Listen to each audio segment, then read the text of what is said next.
'తీన్మార్' సరిగా ఆడని టైంలో నిరాశలో ఉన్నప్పుడు 'గబ్బర్ సింగ్' సినిమా మీకు పిలిచి అవకాశం ఇచ్చారు. సో, అప్పుడు ఏంటి మీ ఫీలింగ్? మీ పేరన్నా? రాజాబాబు.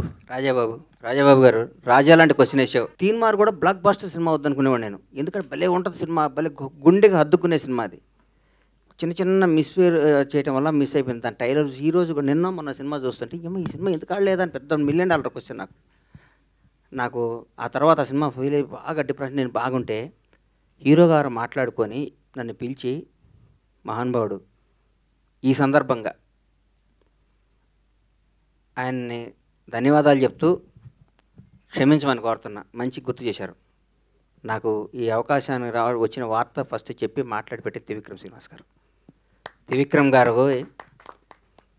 పొరపాటున ఎవరో ఫ్యాన్ ఫోన్ చేస్తే మనం ఏ మూడ్లో ఉన్నామో నోరు జారటం వల్ల చాలా తప్పు చేశానని ఫీల్ అయ్యాను. చాలా బాధపడిన తర్వాత ఇద్దరు మాట్లాడుకున్నది వేరే విషయం. కానీ ఈ సందర్భంగా ఆయన క్షమాపణ చెప్పాల్సిన బాధ్యత నాకుంది.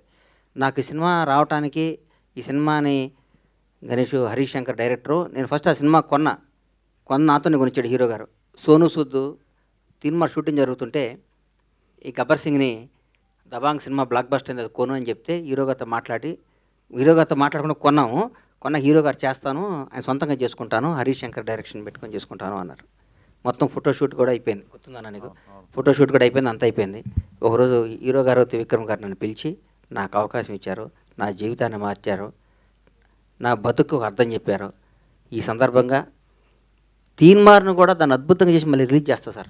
దాన్ని ఎందుకంటే ఇంతకుముందు పవన్ కళ్యాణ్ గారిది ఒకసారి ఫ్లాప్ సినిమా మళ్ళీ రిలీజ్ చేసి సూపర్ హిట్ అంటే చూపించాలని నా కోరిక, చూపిస్తాను మీకు.